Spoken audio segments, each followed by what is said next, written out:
Welcome back. Happy New Year. It's 2020.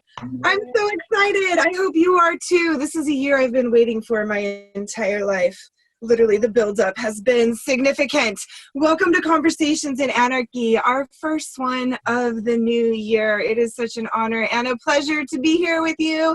I'm Catherine Bleish. I am co-producing this year's Anarchapulco, and I'm really excited to be coming to you live from the interwebs. Right now, I am in Houston, Texas. I am joined with some of our fellow freedom lovers, and we are streaming live all over the internet: Facebook, YouTube, DLive, Twitch, Twitter. If you are involved in the conversation, we are very delighted. We encourage you to chat if you can in the chat comments, and if you are here in the Zoom, we would love it if you turned on your cameras and felt willing to participate.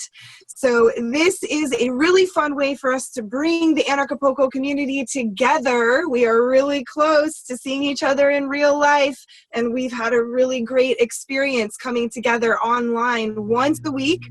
We've had a little break here for the holidays, but once a week for quite some time now. And I feel like we are really developing a family here with Conversations in Anarchy. This was designed to facilitate that wonderful feeling that we get in person online, so that we can really be here and enjoying each other throughout the year. So right now, as always, I am joined by two of my favorite people, David and Angel. If you guys would please introduce yourself. David?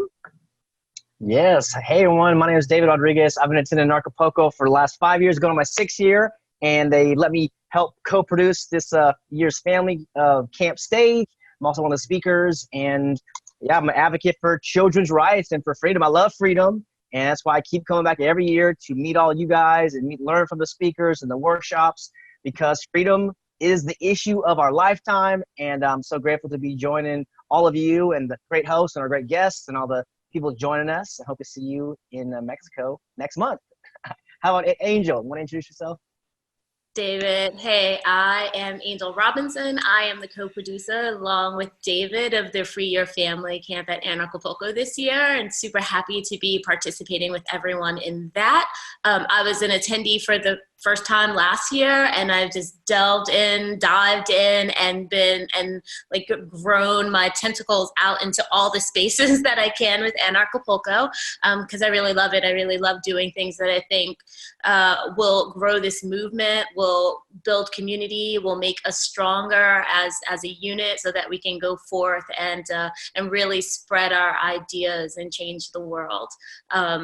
Change ourselves, and then that kind of thing changes the world.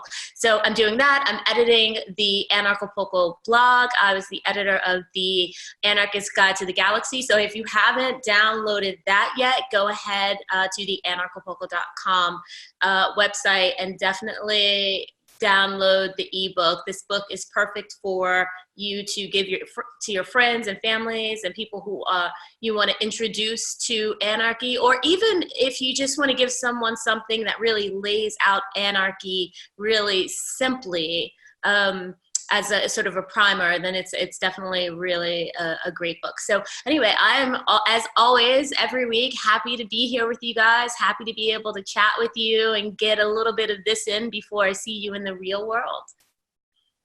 Thank you guys for joining us. So I'm going to give you guys a little sneak peek about what our topic is about today, and then I'm going to go over some guidelines. So typically in the past, as we've done Conversations in Anarchy, we've picked one topic and we've had a dialogue about that. As we approach the event, this episode and the next 3 episodes are going to be featuring some of our fantastic speakers who are going to be at our event this year. So this year, we are having, today, it is this year, 2020, but today on this episode, we have Mark Emery. He's one of our speakers. I'm going to tell you a little bit about him, and I'm going to go over some guidelines for our call today, and then we're going to jump right into it, okay? So Mark is a PT, or perpetual traveler, or previous taxpayer. It has a double meaning from what I understand. We're going to get further into that. He is a 40-year freedom activist, which is awesome. Thank you for your service to the movement I am so grateful, and I consider people who've been doing this that long my elders in the freedom movement, and we have so much to learn. So, pull up a cup of tea and get ready, because this is going to be a really good one. Hi, Danny. Welcome back. Thank you guys for joining us again. I'm so excited. So Mark has a really interesting story. He has been very involved in international finance, international law. He has written 3 books, and we're going to be posting links to those here in the Zoom chat. So I hope that you can check those out. The names of those books include Freeman's War, How I Beat Satan and the IRS, and Living as a PT. So just a reminder, this is a conversation, a dialogue that is based on nonviolent communication. So there may be things that you don't agree with, and that's okay. We encourage that. We love it that people come from all walks of life. Wherever you are in the world right now, please type in the comments. We want to know where you are tuning in from. We have an international audience.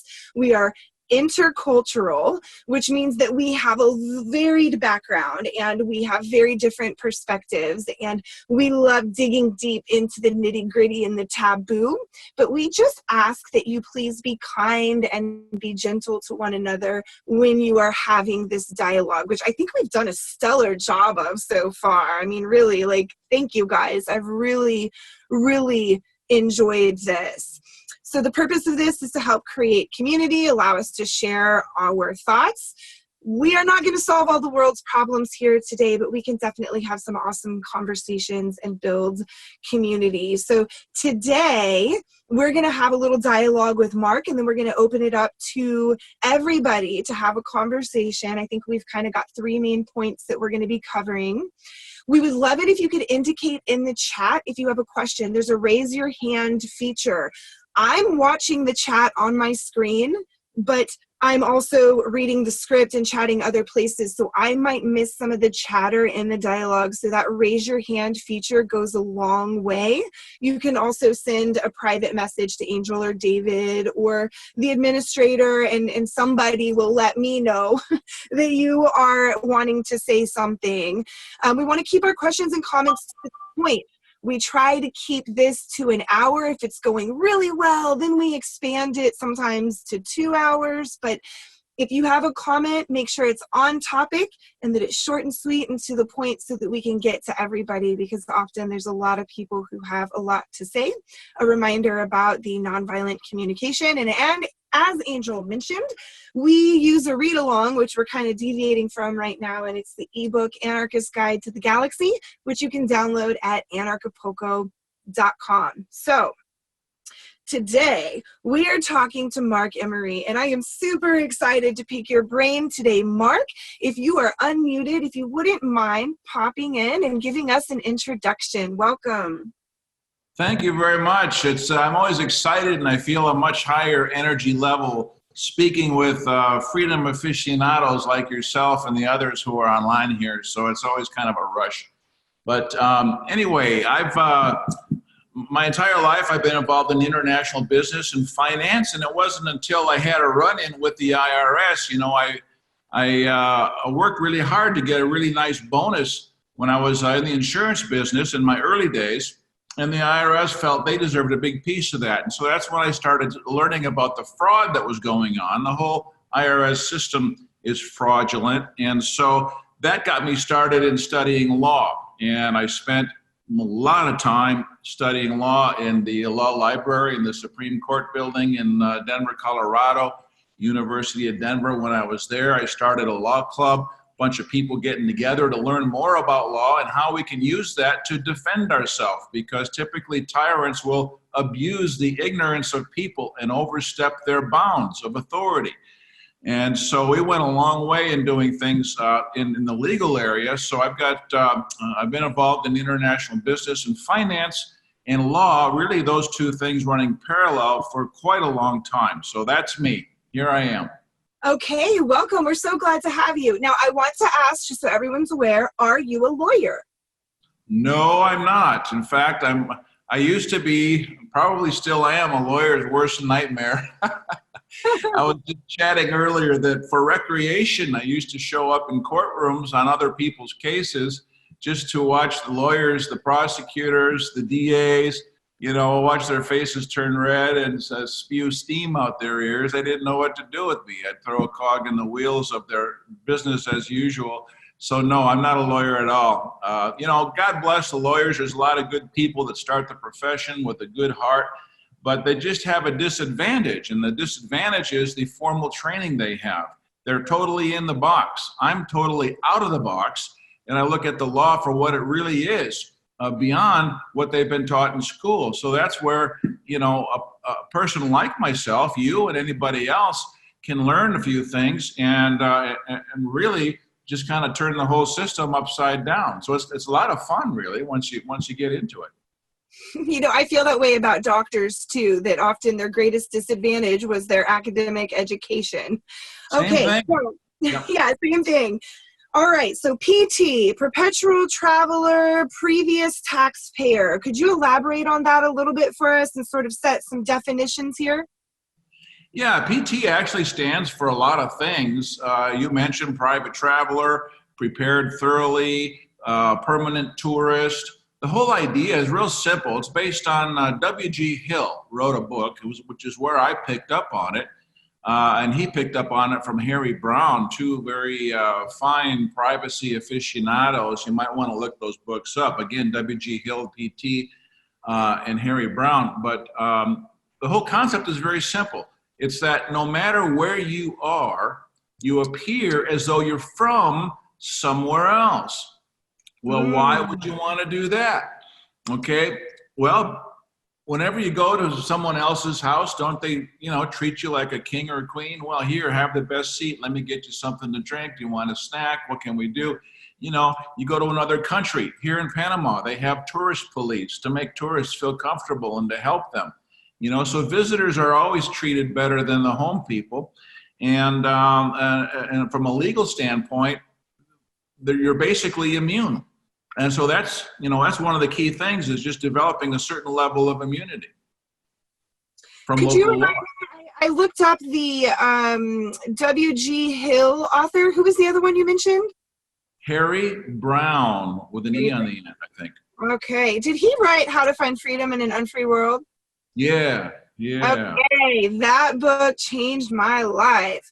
Okay, so we're gonna be posting in the chat some links to any of the books that are mentioned here. Okay, all right. So with that being said, PT, I really like this idea that no matter where you are, you appear to the state as if you are somewhere else. But does this mean that you need to be constantly in motion? Does this mean that you actually need to be constantly traveling, or can you do this in sort of a stationary position?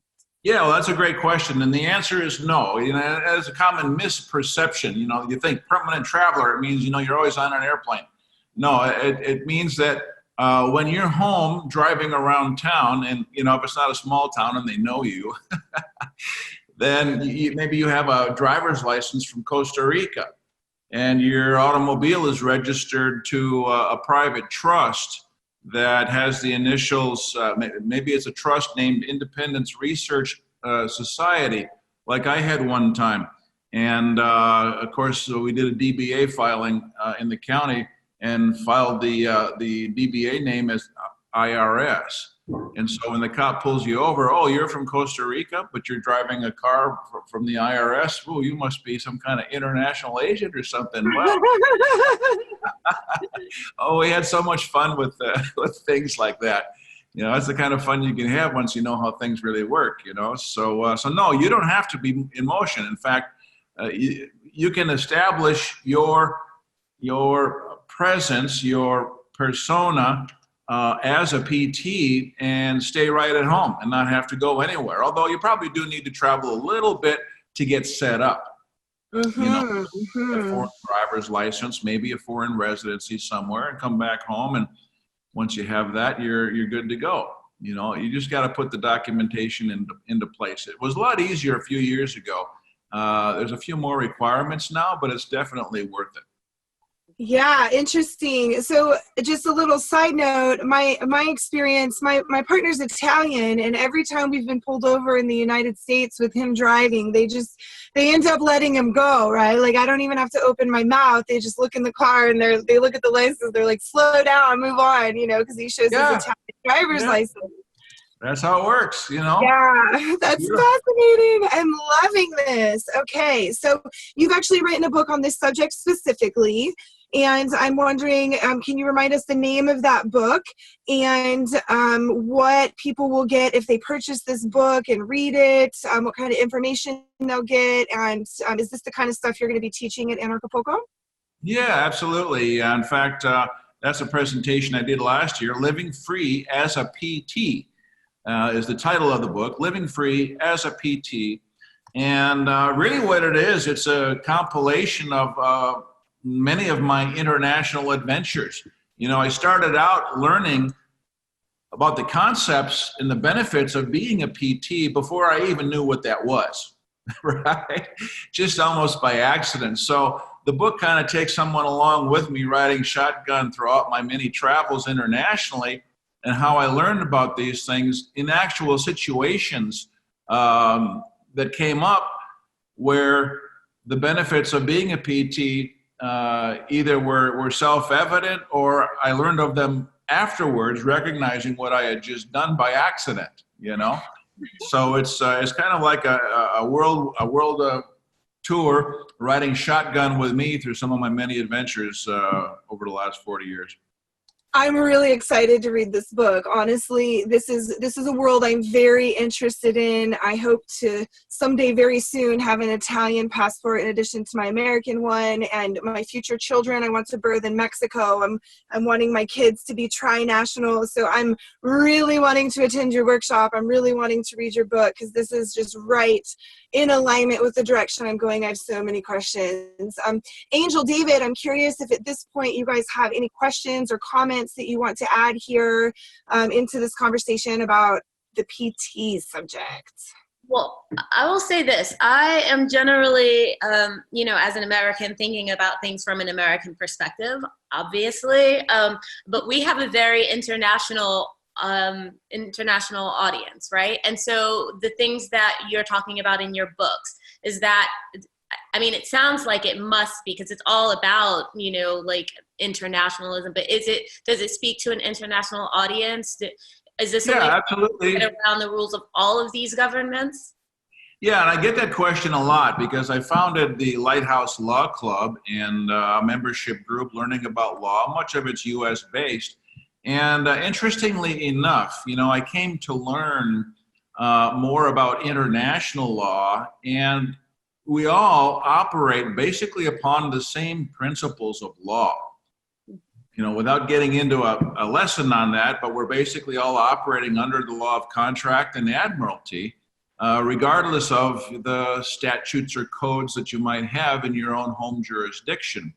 So once you understand the basic maxims of law, they pretty much apply universally, although they may be codified differently, in any local jurisdiction, right? So, yeah, my bias as well is towards U.S., and I use a lot of references to U.S. law. And for people in other countries, don't be dissuaded by that because the principles apply universally. Awesome. Okay, so I have another question. Okay, so it's a two-part question. Is like, first, what like really simply stated, what are the major benefits? Like, how is my life as an individual going to get better because I live in this way? And then the leading out of that is, well, what's the first step? What is the very first thing that I need to do to try to reorient my life? Yeah, okay. Well, the benefits, all right. Look at the regulation that we have to live under. The state is just absolutely out of control. And in the old days, they used to hide it. They used to pretend they were for the people. Now they don't anymore. They're just like, okay, we see you crossing the street, you're screwed. Come over here. They haul you into court. They rip you to shreds. They steal your money, throw you into jail, put you on probation under control for, umpteen weeks or months. And it's just absolutely absurd. I mean, look what happened to Jeff here just recently for making a comment. You get thrown in jail now for making a comment. Holy criminy. So we live under such a load of regulation, and the state is using that basically to rape people. Well, why are they doing that? Well, because they're broke and they're out looking for customers. Government is a business, so they're out looking for customers. So you think, oh, I'm not doing anything wrong. I don't have anything to worry about. Not. Think again. If you've got anything to get, the state wants to get it. Not only that, but the globalists want everybody broke and dependent, and so it all fits together. So don't think that you're not going to have any interaction because you're not doing anything wrong. You don't have to do anything wrong.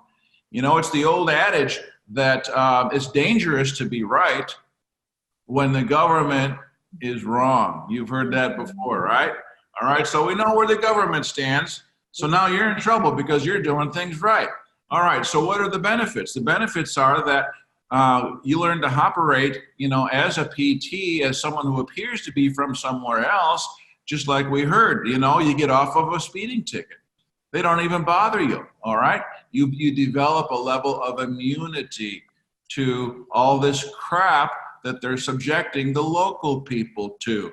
Oh, you're a local yokel, you're a state resident doing business or employed in the state of whatever. Oh, you're in our jurisdiction. Now we can do whatever we want. So to answer your question in one word after a long story, immunity is the benefit, okay? And I'm sorry, what was the second question? How do you get started? First step is start reading and learning. Start reading and learning and understanding status and jurisdiction. All right? And those are some of the things I get into in my talks and my training is, you know, it's really a simple matter. It's not terribly complicated. But understanding status and jurisdiction and how they get their hooks into you is the first step in learning how to avoid those hooks, right? Yeah. So you put on that Teflon suit, you know. Like Catherine said, you know, Italian driver's license, see ya. Same thing happened to me in Oklahoma with a Costa Rica driver's license. All right, same thing. And we can go on and talk about, you know, auto registrations and taxes, and you know, it's a deep subject, but it's a lot of fun when you get into it. It's really a lot of fun when you feel that power of knowledge and what you can do with it. I love that you say that it's fun, Mark, because for me, I'm actually just learning about this stuff. Last year, I got to meet some new people in my life. And one of the ladies, who's actually a speaker also at Anarchapulco, talks about the foreign driver's license. And I'm like, this is pretty cool. But the fact that you say this is like, it gets easier and it's fun and interesting. I've heard those words, standing and jurisdiction, and like the root words and all that is very fascinating.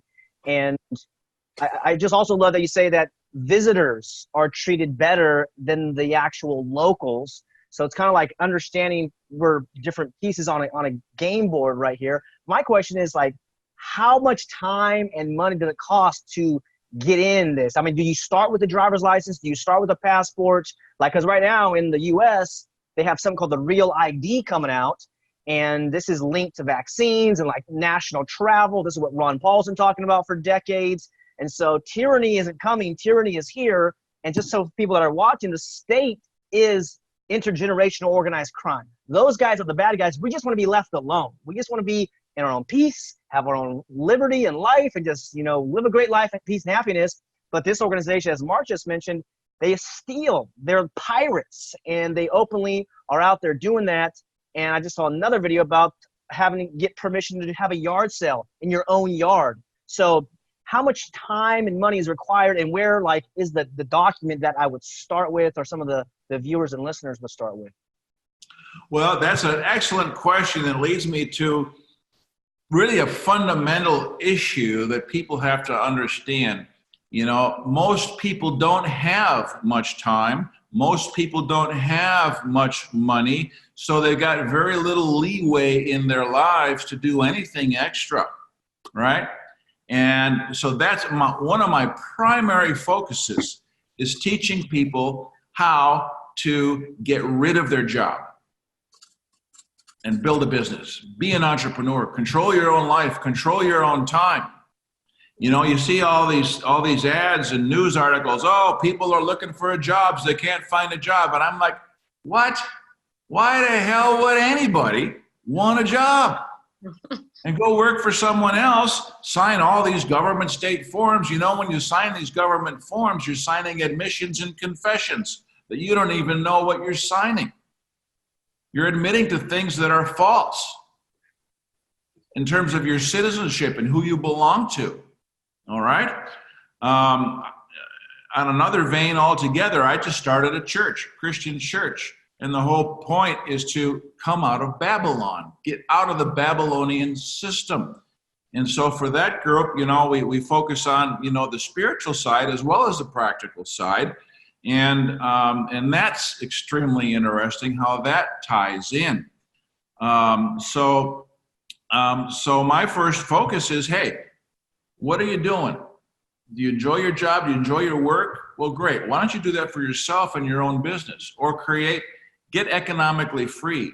All right. Once you can develop economic freedom, now you've got the time and the money to spend your time and your money how you like.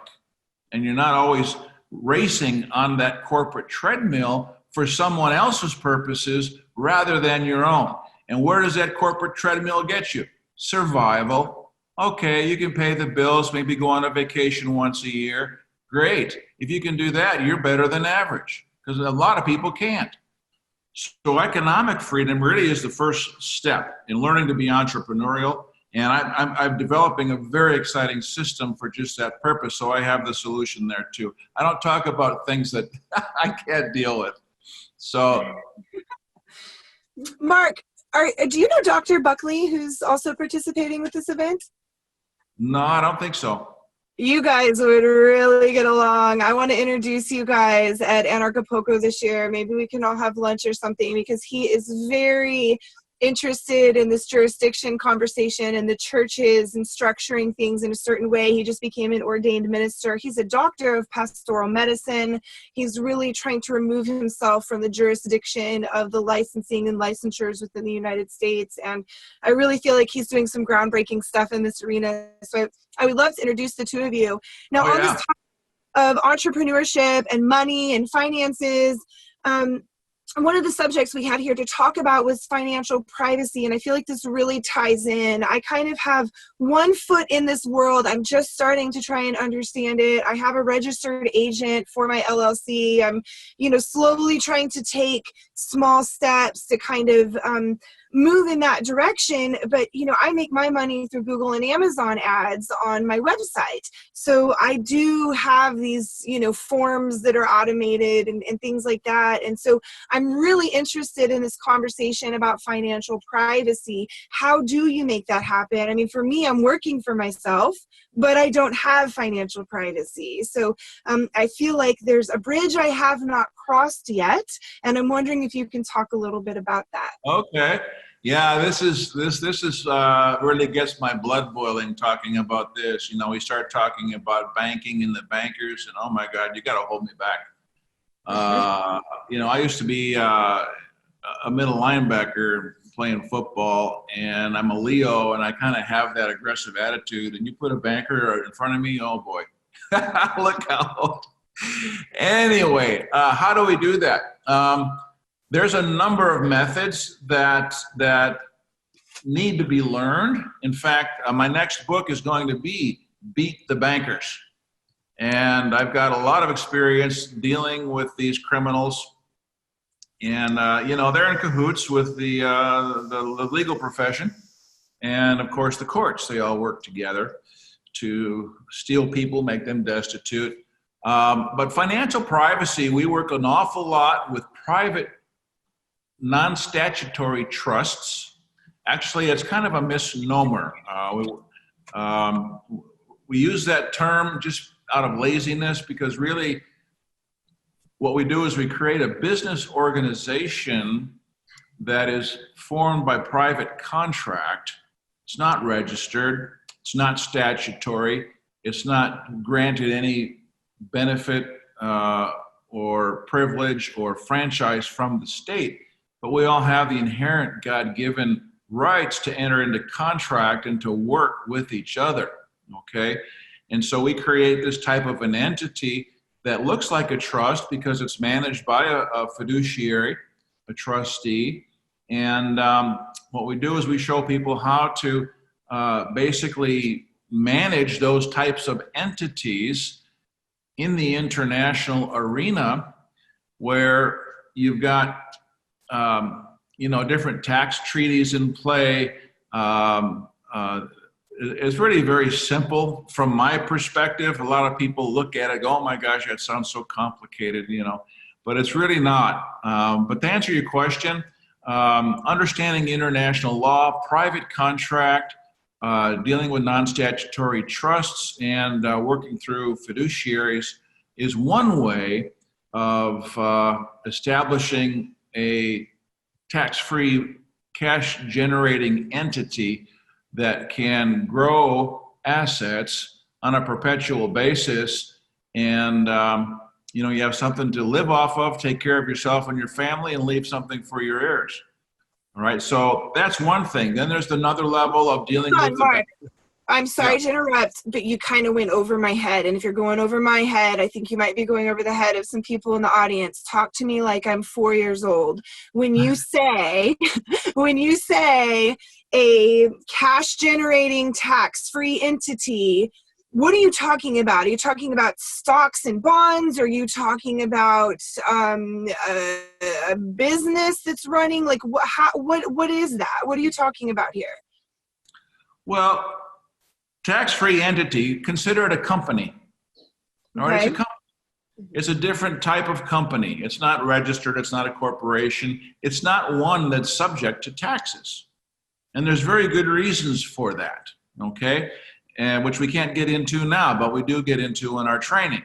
That entity, let me just give you an example. I'm doing some trading in the markets, typically Forex and cryptocurrencies.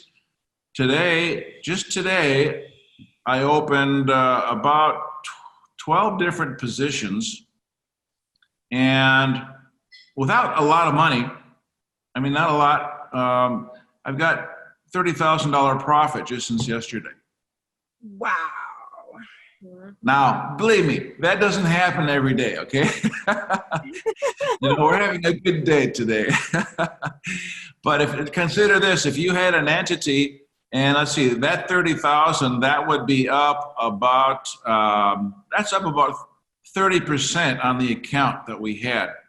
All right, now a lot of people don't have a lot of money to invest. Well, that's okay, because we've got an investment club where we pool funds through the different trust entities can pool funds, and you can participate and share in that 30% increase overnight. So think of compounding. If you ever studied how the power of compounding works, I mean, even if you did 3% a month, tax-free, compounded, that's like 50% a year, okay? And so things can add up pretty quickly when you're operating in the right environment, all right? Now people say, well, I don't have money to invest. Well, of course you don't. It's because you have a job, you need to have a business. And so everything ties together. There's many different elements, to this overall strategy.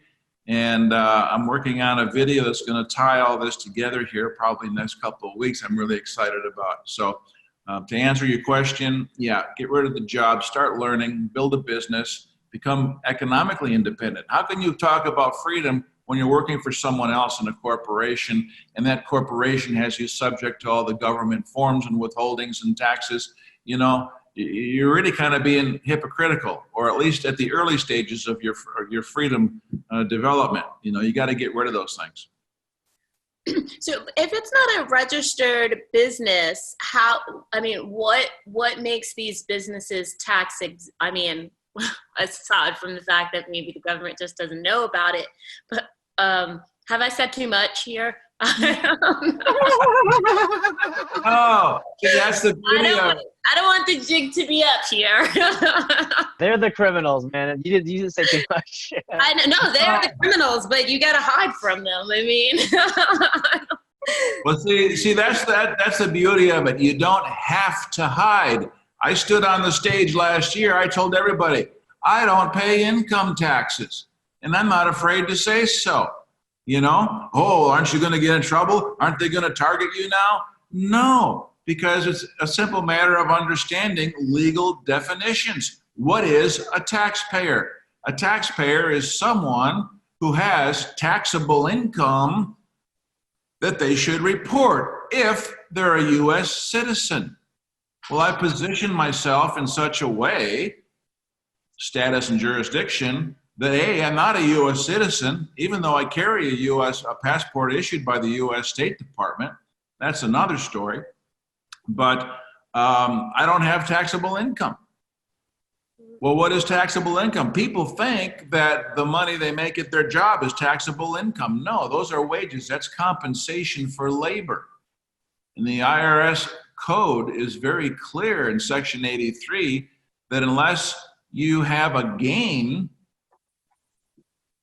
there are no taxes involved, okay? But your contribution of service, labor, time, that's your life, in exchange for compensation is a quid pro quo. It's value for value. There is no gain there. You've exchanged something to receive something, all right? It's a one for one. There is no income there by definition. So that's where understanding of the law and just simple things like looking up definitions of words can empower you.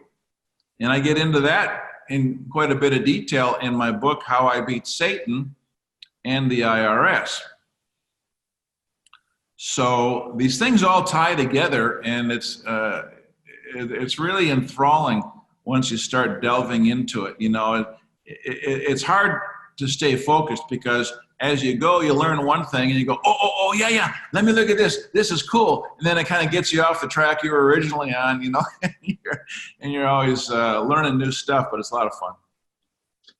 Okay, so we're about to enter the tax season here in the United States. I've already seen the H&R Block signs going up on the side of the road. Is it too late for us for 2019 for people to kind of rethink things? You know, what's your position really on that right now for people, or is this something people need to really start exploring for 2020 and beyond? Well, no, it's never too late. It's never too late. You know, the rule is, as I understand it, that U.S. citizens who have reportable income that's taxable are required to file by April 15th or file an extension.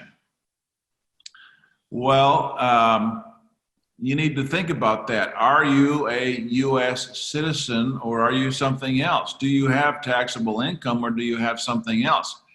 So these are things a person could start learning about, and we've got some documents that put the onus on the IRS to prove things they can't prove. You know, if they're going to collect money from me, they need to have a good legal reason to try and collect it. And so we know how to ask the right questions. And of course, you know, look up IRS publication number 1. It's hard to remember. Number 1, it's the Taxpayer Bill of Rights. All right. And when you ask questions, when you have issues, they have an obligation to answer you. And we know a number of questions to ask, which we know they cannot answer, because if they did, they would admit to being involved in fraud. And that would go on the record. So, so beating the IRS is really simple, a simple concept. And it involves 2 things. All right. 1, you do what I just mentioned in terms of setting the record, with your documentation, asking the right questions, saying, this is my understanding, and if this is incorrect, please show me where I went wrong. I'd really like your help in guiding me on this issue. All right?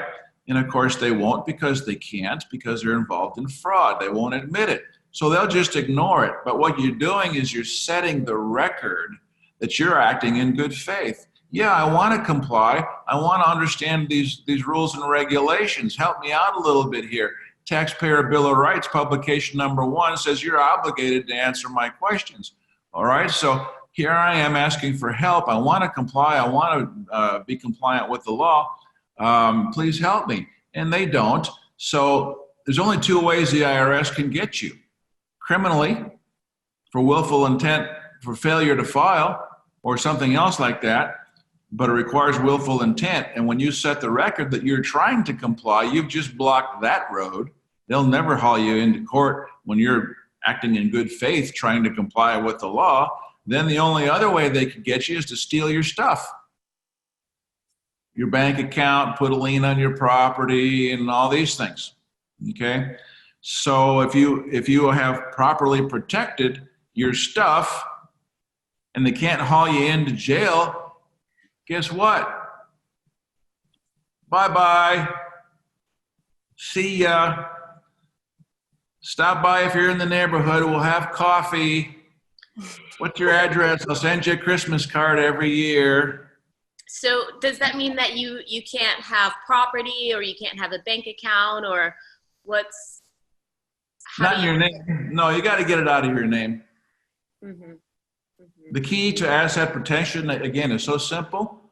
It's, you're not old enough to remember Janis Joplin, but maybe you heard one of her songs, that you got nothing.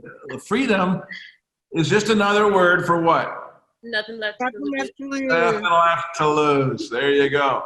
So you learn to be a pauper on paper, mm-hmm. yet live like a king. Mm-hmm. Okay, I see. Structuring, jurisdiction. Is stuff like this, is this what we're going to hear you talk about at Anarchapulco? Is this in the book? Yeah, I like to get started. This will be the workshop. Yeah, this is going to be the workshop. Okay, awesome. So we'll get it. So everybody, if you're having some questions or you want to ask something or make a comment right now, I'd love it if you use the raise your hand feature so that we can call on you, because this would be a good time to start asking those things. It's basically the 3 areas that we wanted to really cover with Mark were the perpetual traveler, the financial privacy, and the tax-free investing, which I feel like we could really dive a lot further into, and that'll be the purpose, of course, of the workshop. I see that Michael has his hand raised. Would you like to unmute yourself and chime in? Yeah, I will. Thank you. Hey, Mark, I love what you're talking about. Really appreciate the confidence that you show in your abilities and really, what knowledge can do for freedom-loving people. Let me ask you about with the permanent traveler thing. It seems like the airports are kind of like the bottleneck these days in regard to people having to identify themselves and so forth. And so this is kind of like, to me, that's one of those areas that represents kind of a checkpoint for the system to kind of catch people moving through the system. What kind of defense do you have in that regard? What kind of things can people do to make themselves safer when it comes to?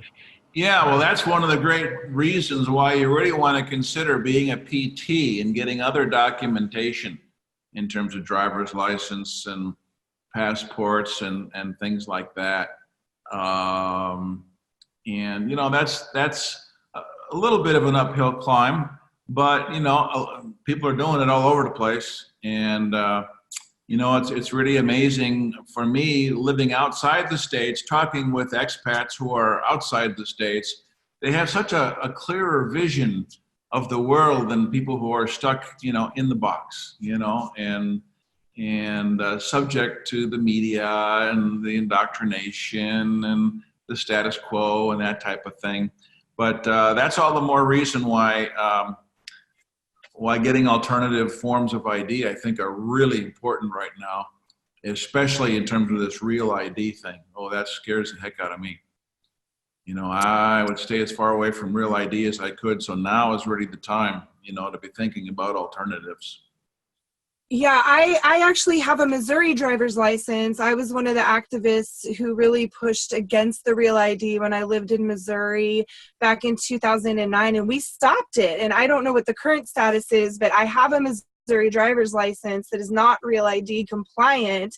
And, you know, I live in a converted school bus. I'm here in the Bitcoin bus. And so I think I kind of am a perpetual traveler. You know, my business is registered in one state. I've got a mailing address in one state. I've got my driver's license in one state. And this is something that I think for those of you who are interested in researching this a little bit further, the RV community, the full-time RV community, they've had to come up with solutions for this, because when you live in a house on wheels, sometimes it's hard to find things like insurance or driver's licenses or how to prove your residency, right? And so states like Wyoming and Montana are really open to this. And this is something that I was exposed to through the tiny house and RV community. So it's really interesting to me, sort of expanding this into an international perspective as the Real ID becomes mandatory for airplane travel. You know, I have a passport, so I'm able to use that, and it's compliant, right? Right now, my driver's license is not, but I'm very interested in expanding my experience in this regard. And I've actually gone through sort of a shift in my mentality. At first, I felt like I want to be undocumented. I had no driver's license. I didn't register my plates on my car, and my car got impounded.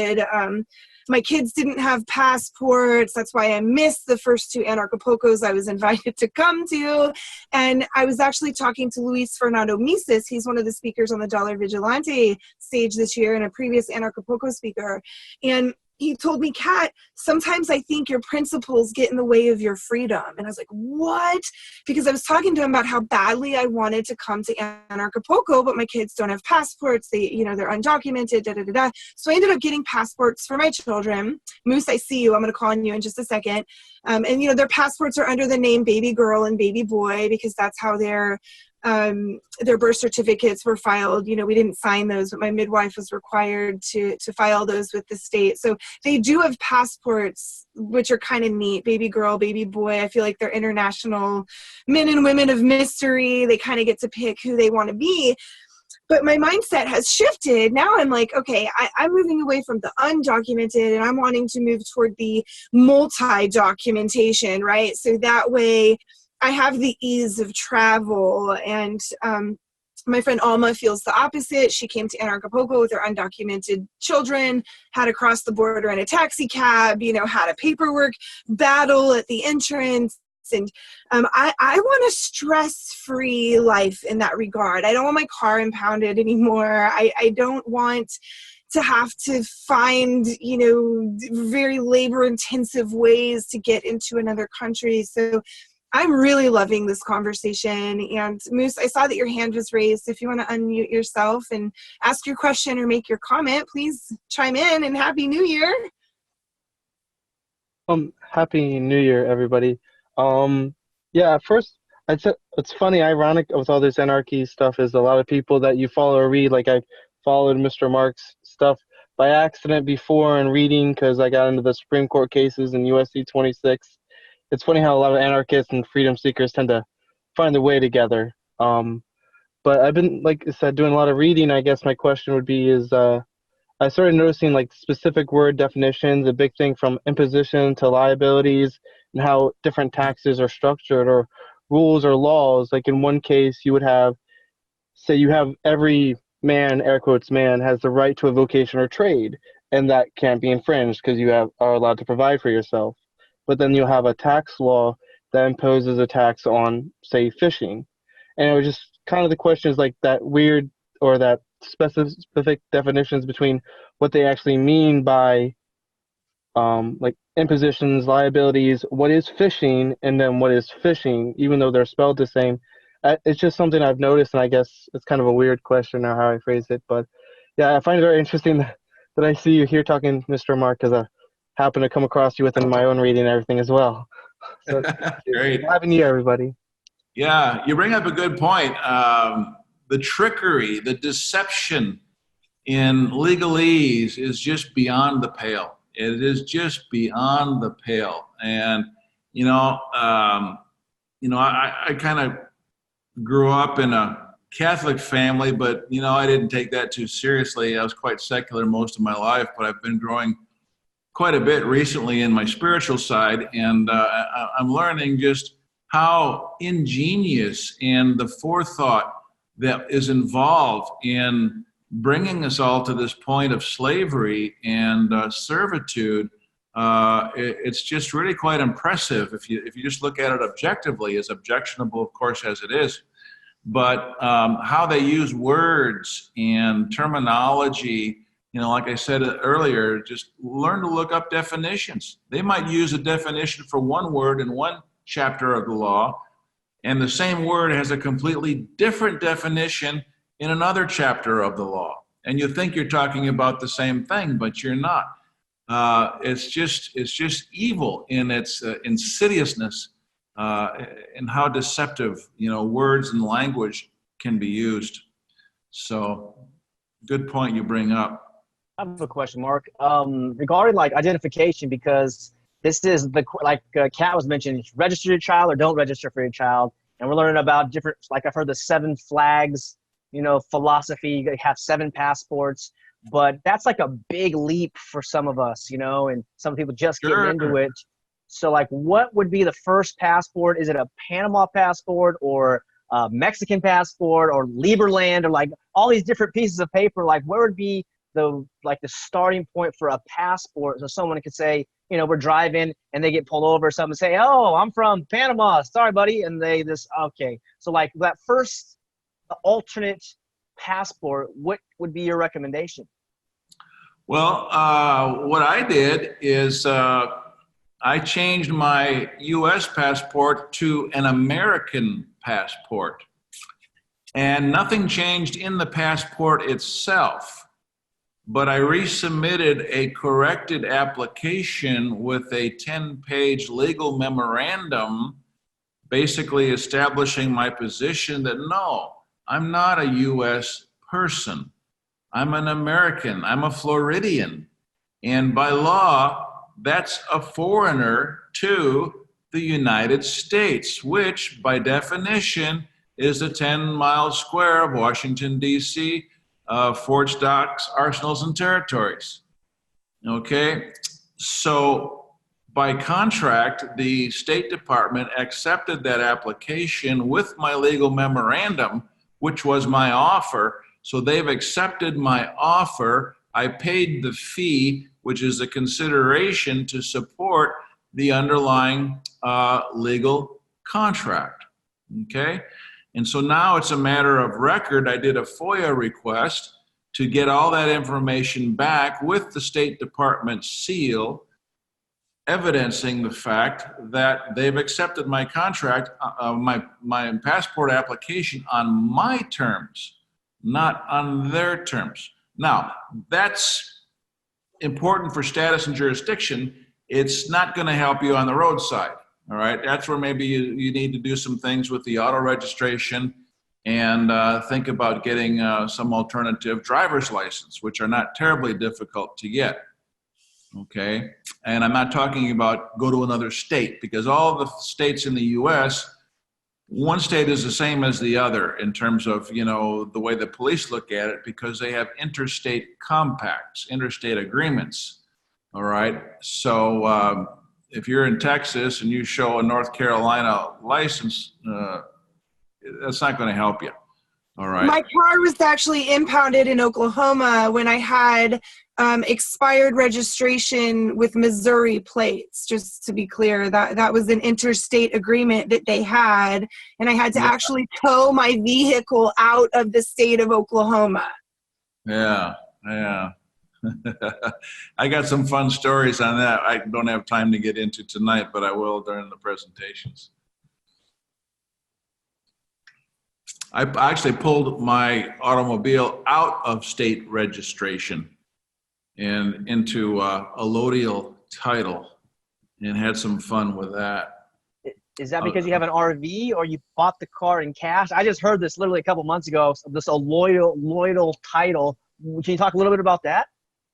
Yeah, allodial is a kind of a hard word to pronounce. Allodial means basically you're beholden to no one, all right? When you get a certificate of title for your car, you don't have a title. A certificate of title is evidence that the title exists. Okay, so who has the title if all you have is a certificate of title? Well, the state holds it. That's why they can command that you obey their rules and regulations and pay their fines, fees, and penalties. Otherwise, they'll take their car away from you. It's not your car. The state owns it. So allodial means beholden to no one, and basically you could call it sovereign type of ownership. Your ownership. Have you ever heard of something called the do not detain list? Again, I just heard about this. I don't know if that's true. It's like if you're on, can you talk about that? Yeah, there are some people who have made it very clear who they are and the knowledge that they have, and that for any police officer to come within a 50-yard radius, I'm making that up, but just for a conversation, it's dangerous for that officer to come near these people. Because they can be held personally liable and sued for harassment, or how far would that charge go, or why would they could be cornered into violations of rights up one side and down the other, which they do routinely every day. You know, and the people that are knowledgeable can put them into a trap on these things. And, you know, these guys would spend the next 6 years in federal court. And the municipality would have to pay for it. It's all about business. Right. So I'm wanting to reach out to the audience again here. I believe there's some more questions I'm hearing from the administrator, the moderator, but I've missed them as they've flown by. So if you are wanting to ask your question, I would really like it if you could hit the raise your hand button, or if you could somehow flag Angel or David or I and let us know what your question is so that we can get that asked, because I know my gears are turning right now. And I've really got a lot going on that I am processing right now. And so I have a feeling that that's going on here in the crowd as well. Michael, your hand is up. Thank you for raising it and getting my attention. If you would please unmute yourself and ask your question. Just one more question, Mark. Do you have a website, or how does people get information about what you're doing, and do you offer help to other people in, you know, like personal help, or like as a consultant kind of thing? Yeah, I got to have about, I don't know, half a dozen websites, but you might go to lighthouselaw.club. Lighthouselaw.club is one. You might find the website for the World Mission Church quite interesting. The main theme is Come Out of Babylon. That's World Missions with an S on the end, .world, worldmissions.world. And I'll give you a third one is One Free Man's War. Again, S on the end of Freeman. OneFreeMan'sWar.com is where you can find out a little bit about my books. So those are three that will keep you busy for a while. Do you have an email address that you're willing to give out so people can contact you if they have any direct question? They can always do that through the websites. Perfect. Yeah, just the contact page. Okay, Michael, is your question answered, or do you have anything else? I was just going to say, I just ran into somebody, Timothy Roussan, is one of your members, and speaks very highly of you, Mark. Oh, okay. Well, there's one. Sounds like your reputation precedes you. So I did see a question come through on the chat. What does it cost to get another passport from another country? And if you are looking into other countries, what is the first non-United States country that you would recommend? Well, there are many different types of passport programs. You can pick a country and they probably have half a dozen different ways to get a passport. There are people who have firmly held religious beliefs that they feel that they can operate with a passport from the kingdom of heaven, which is not sanctioned by anybody. That can have some success. That can have some angst and some frustration along the way as well. So there's a number of different options. A friend of mine, he got a passport in the dark web, and he traveled on it, and it was fine. So there's just so many different options available. You'll just have to do some searching. Yeah, for sure. I did see another question pop up from Ken asking about maritime law, if that's something that you have researched. This is so funny because this is the stuff that I remember. I guess I was more involved in what was called the Patriot movement. Back in 2008, 2009, the Southern Poverty Law Center actually called me one of the top patriot leaders in the country. And I haven't heard the word maritime law in so long because I'm not running in those circles anymore. I'm surrounded by just anarchists that aren't even discussing this stuff. So is maritime law something that you talk about, that you do teachings on, that you feel is appropriate for calling upon when you're interacting with law enforcement or with the state in any way? What are your thoughts on maritime law? It's important to understand maritime is admiralty maritime law, right? And what that basically is, it's law of the contract, all right? The state only has authority over you by virtue of the contracts that you sign. When you apply for benefits, you admit to being a U.S. citizen, a state resident, all right, employed or engaged in business in the state of Illinois or whatever state, all right? And it's so by virtue of these benefits they hold out to us that we get sucked in to signing admissions and confessions that we don't know we're signing, and actually fraudulent and false confessions. And this is all basically the law of the flag. The law of the flag in admiralty is that if I come upon your ship, you're the captain of the ship. When I go onto your ship, that I understand full well that I'm operating according to the terms of your contract, your constitution, your regulatory authority, okay? So when I enter your realm, that's the law of the land, all right? If I step off of that ship, I'm no longer under that law, okay? But those contracts may circulate worldwide, and they're still honored and basically sacrosanct. Contracts in commerce are the lifeblood of the world economy. And so nobody challenges contracts. And so that's how we get sucked into the jurisdiction, is by signing those contracts, stepping onto the ship of state, whatever state you're standing on the deck of, and that's the law of the land that you're subject to, and that's admiralty maritime law. That's really interesting to me because I walked into this trap myself. I'm involved in a legal situation right now. And when I was served with the papers, I signed that I lived in Texas for the last 6 months, but I didn't. I actually lived in Mexico. And I basically, I said I signed something and it wasn't right, and I gave them jurisdiction over me, and now I'm sucked into this court case. And when I realized what I had done, and I was like, no, they didn't even have jurisdiction over me. I hadn't been here the last 6 months.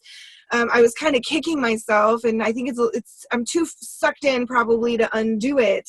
But I think that this is really important information, that you need to be paying attention to these nuances, because very often we willingly write our name on papers and agree to contracts that if we really understood the nature of them, we probably wouldn't. And so I think this is really important for all of us as we're talking about creating a voluntary society.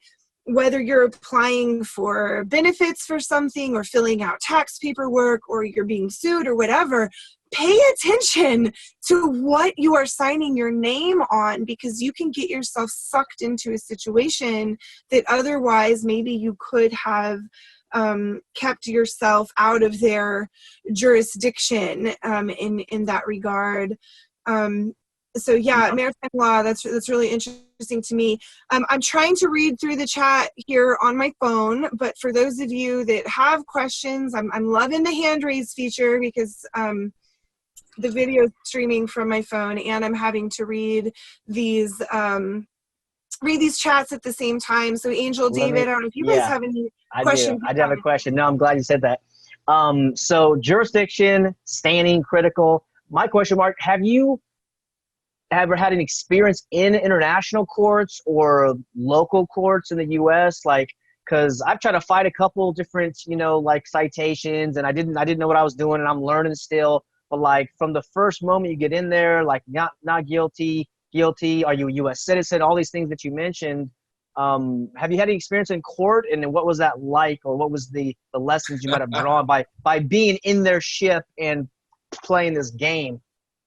Yeah, I did have a lot of experience in court. In fact, like I mentioned, that was my form of recreation for a number of years, was going to court for other people, and they tried to get me thrown out of court. I got so many fun stories I could share with you. We don't have time now.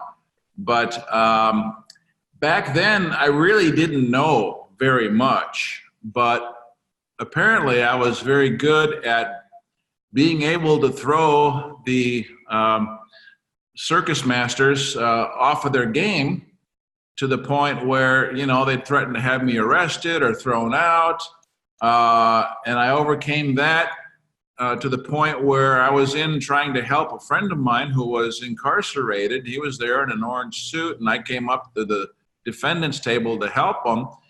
And over the prosecutor's vehement vocal objections, I got the judge to grant me unlimited attorney-client visiting privileges with my friend, because he didn't have an attorney. We don't believe in using attorneys.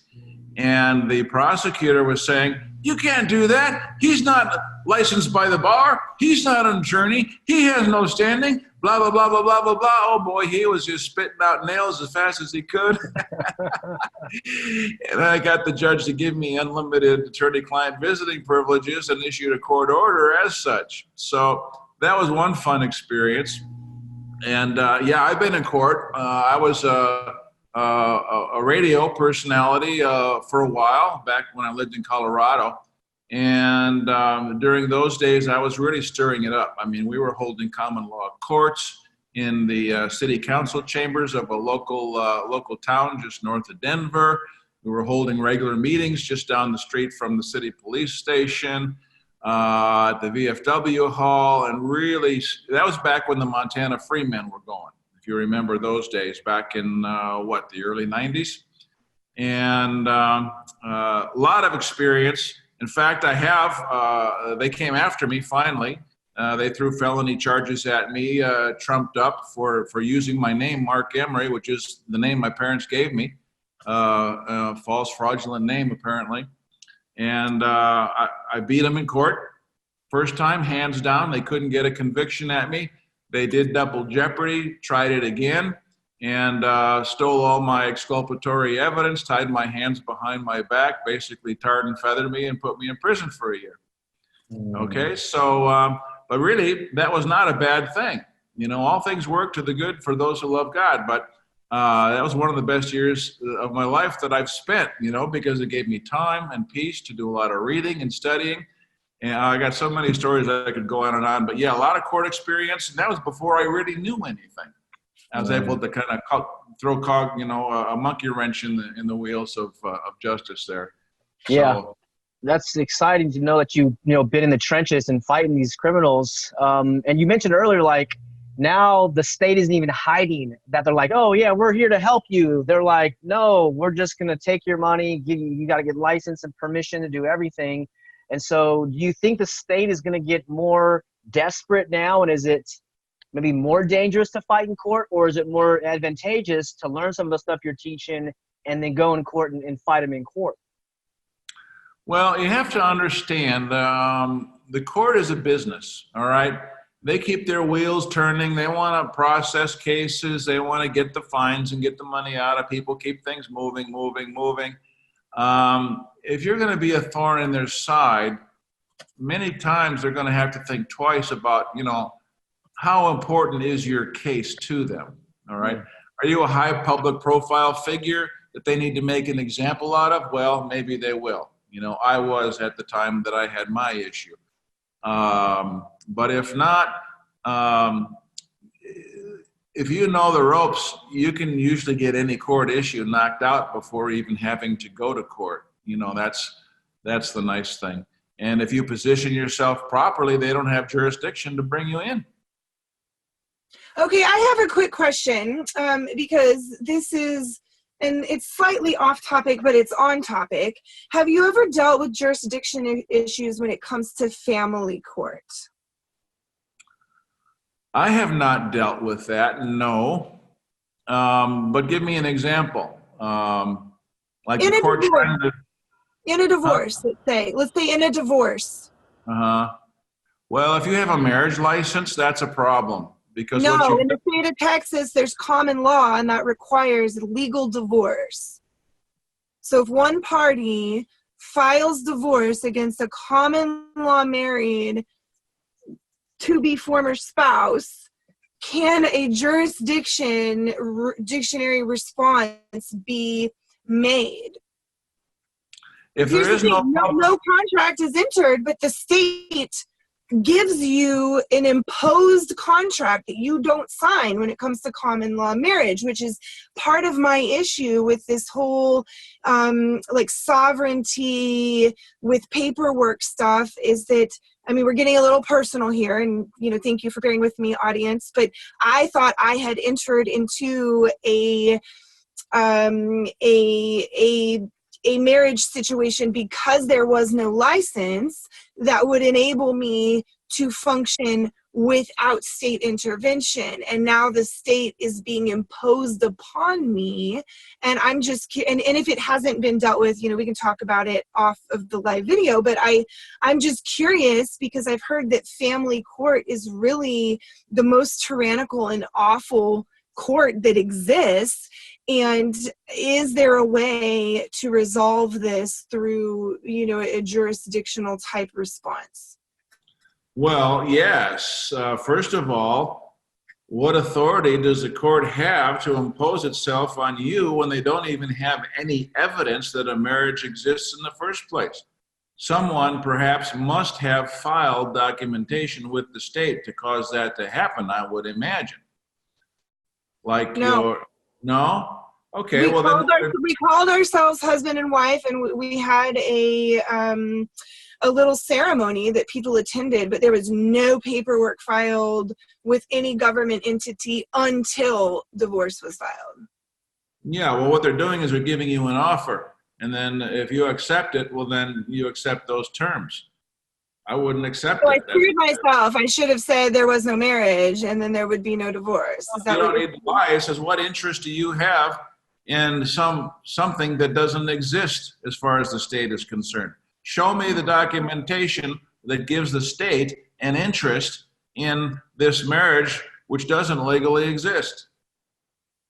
Interesting. Where's your authority? Where is your authority? That's the key question. I gotta think more about this. I gotta meditate on this because Yeah, no, this is heavy stuff. This is really heavy stuff. But my mind's being blown tonight. Dude, the law stuff is mind blowing. My gosh, like you mentioned earlier, Mark, like some of the stuff from like ancient times. One of the gentlemen I was learning from about like canon law from like the Bibles. Like this has all been pushed through like Western courts and these like this.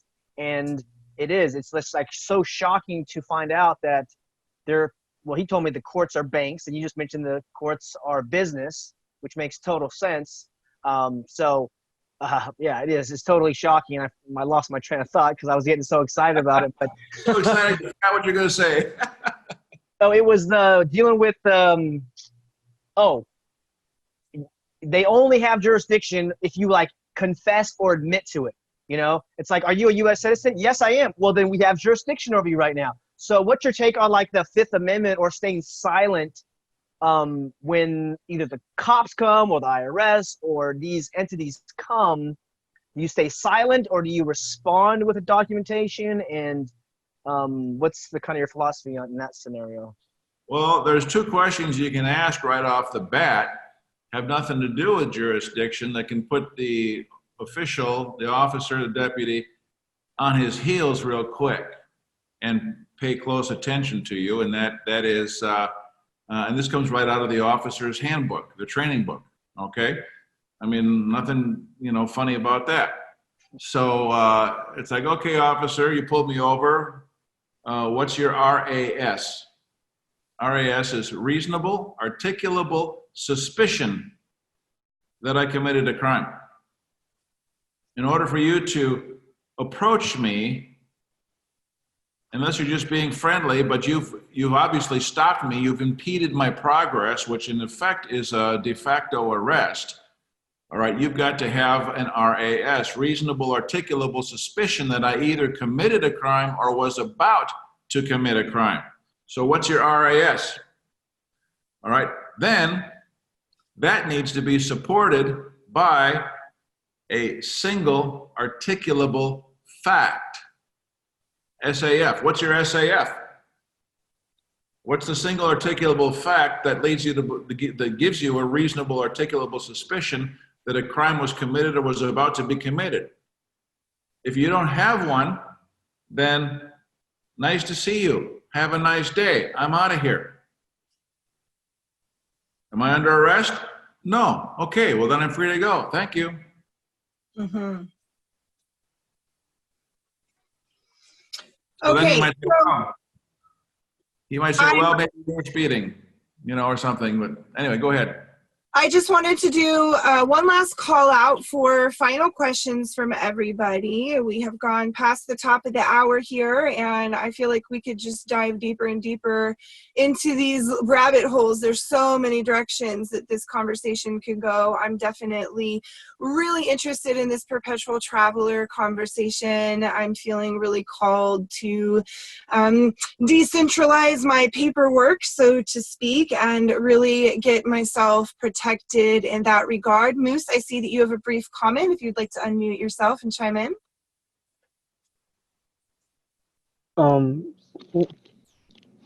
Just a reminder, like you said, a lot of reading. So I found like the Library of Congress, or if you guys want to find these things, a lot of their stuff is, you can go like whatever the US Gov sites are, but you can go to the Library of Congress's online library. And a lot of these forms and files are easy to search with the PDFs, Control F, find the different definition topics that go online. I know a lot of people have a lot of questions. And I know it's the layman answer from actual good teachers is they say, well, here's a book or go find the resources. That is probably one of the best questions or answers for a lot of these things is it seems boring, but some of these stories are absolutely amazing. Supreme Court cases and all of it online on the Library of Congress's website. You can find it. Same thing with the Senate or whatever with the United States codes or whichever you want to look for. That's all I wanted to say is that's where I do a lot of reading myself, and there's some interesting stuff. And it's accessible to everybody. But thank you for that, Moose. When I was doing a lot of my 10th Amendment activism and we were really like pushing back against the MIAC report, the Modern Militia Movement report that was issued.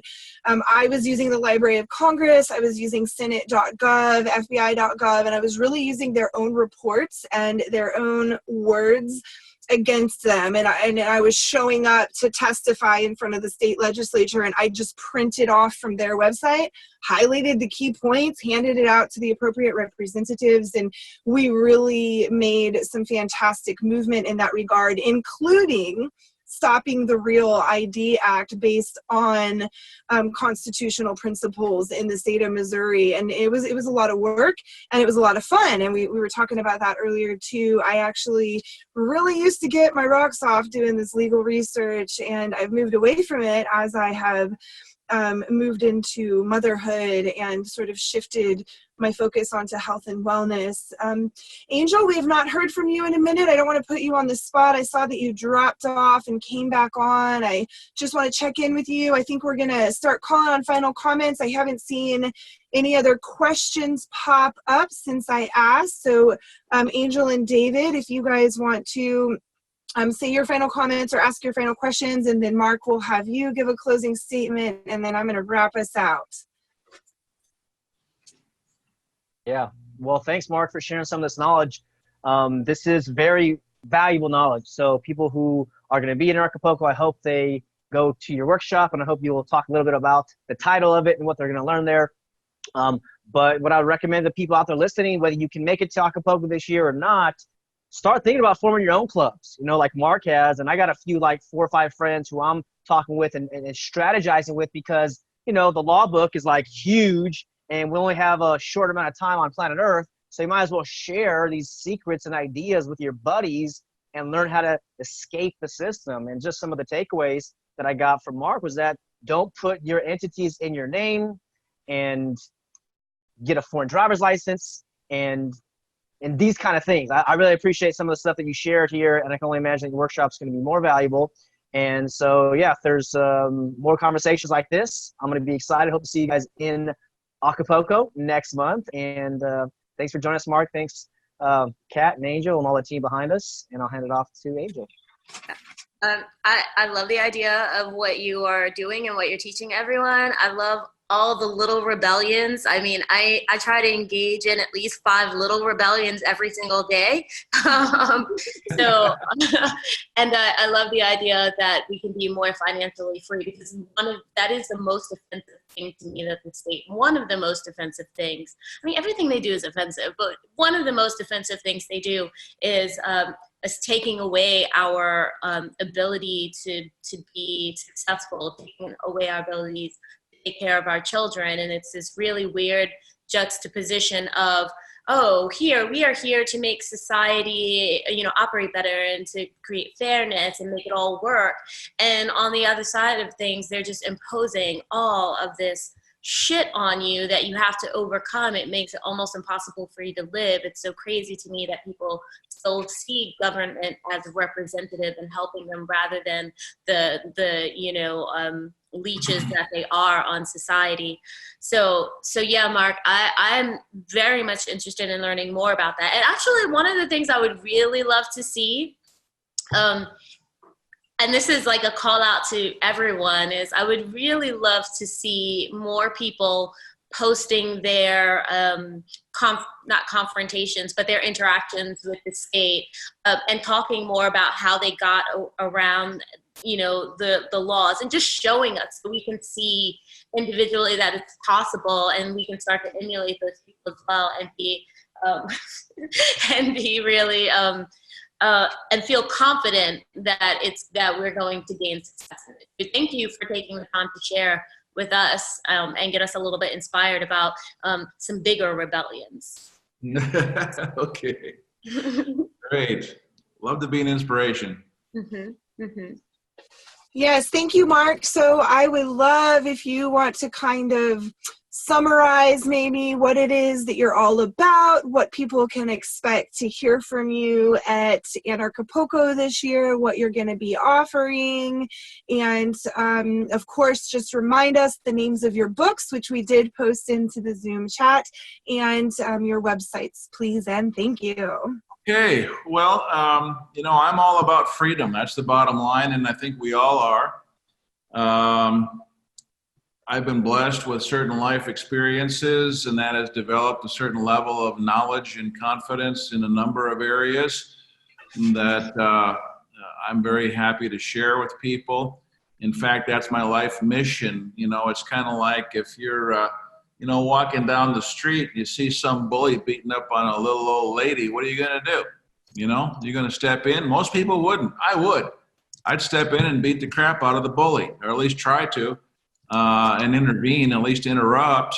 That's just the kind of person that I am. So when I see all this crap going on out in the world with officialdom, I'm not the kind of person who can sit by and let it happen. So I've made it my life's mission to try and empower people with the things that I've learned, in my life. And that's all any of us can do, is share with others and help others not to make the same mistakes we made, right? So at the Anarchapulco, I've got one presentation on being a PT, going to have another presentation on financial privacy. And then the workshop, I believe, will be basically how the super rich do it and how you can too. That'll be the quest for economic independence and asset protection, financial privacy.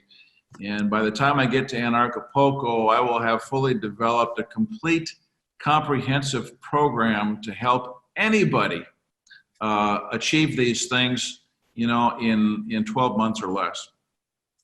So that's what I'm excited about. I look forward to seeing you all there. Awesome.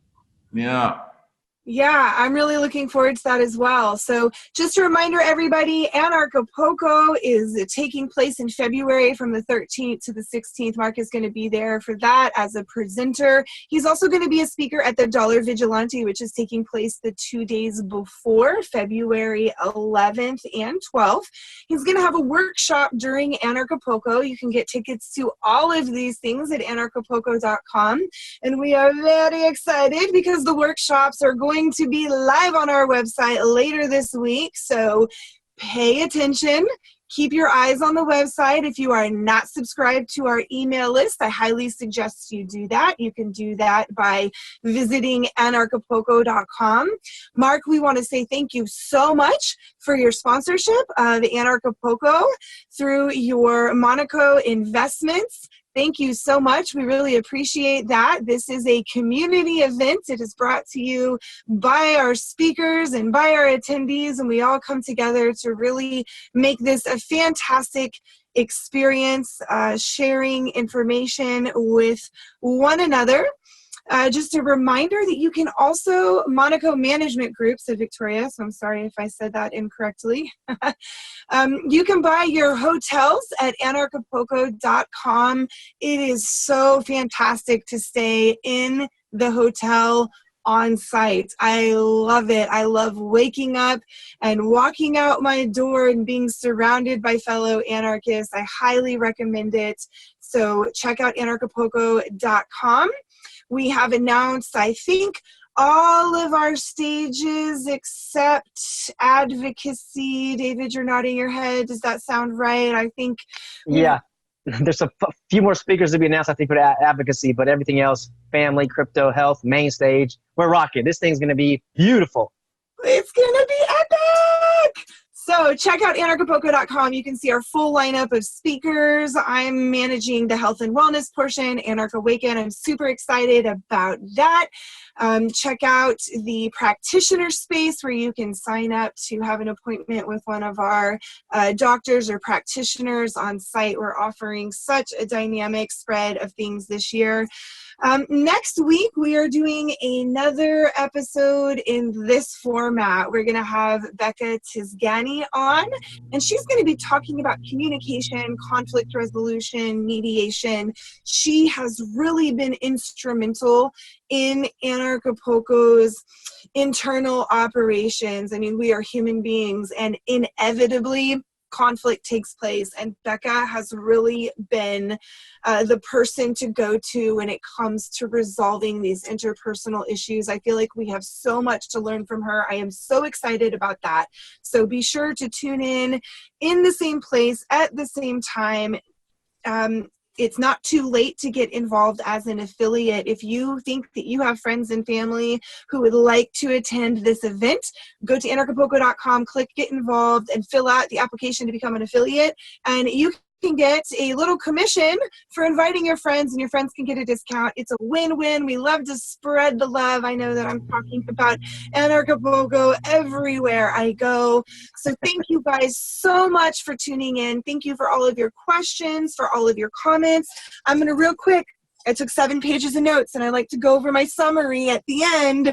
So here we go. Here is the #1 benefit of engaging in these ideas that Mark Emery is sharing with us is immunity and economic freedom. And something to keep in mind is that visitors are often treated better than local residents. And so you always want to be from another place when you're interacting with law enforcement. Study and research, do the work, read the books, get on not the Google, but what's the good one? DuckDuckGo. Get on DuckDuckGo and do the research, learn the law.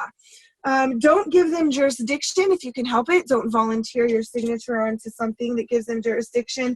And as David summarized, don't put entities in your name, and get your driver's license from somewhere else. So that is my summary of our conversation today.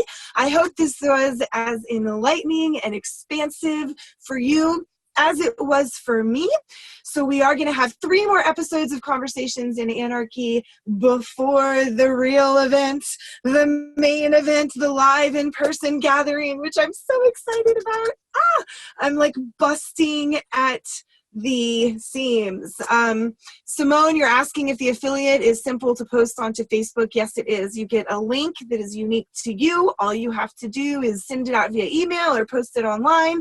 People click on it. If they buy a ticket, you get credit. It's really, really fantastic. So, everybody who's joining us from YouTube, Facebook, Twitter, DLive, Twitch, all of the places on the interwebs, whether you are tuned in live or if you are watching a replay, I want to let you know that I am super grateful for your participation, and I know that I speak for everyone at Anarchapulco when I say peace, love, and anarchy.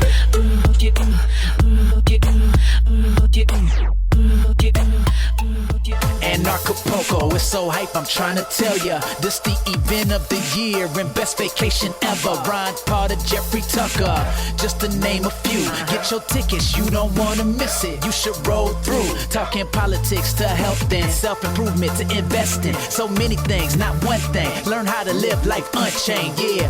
4 days vibing on the beach, time to connect. All about growth, way more than a conference. This is Anarchapulco, yeah. Let's go. You ain't seen nothing yet.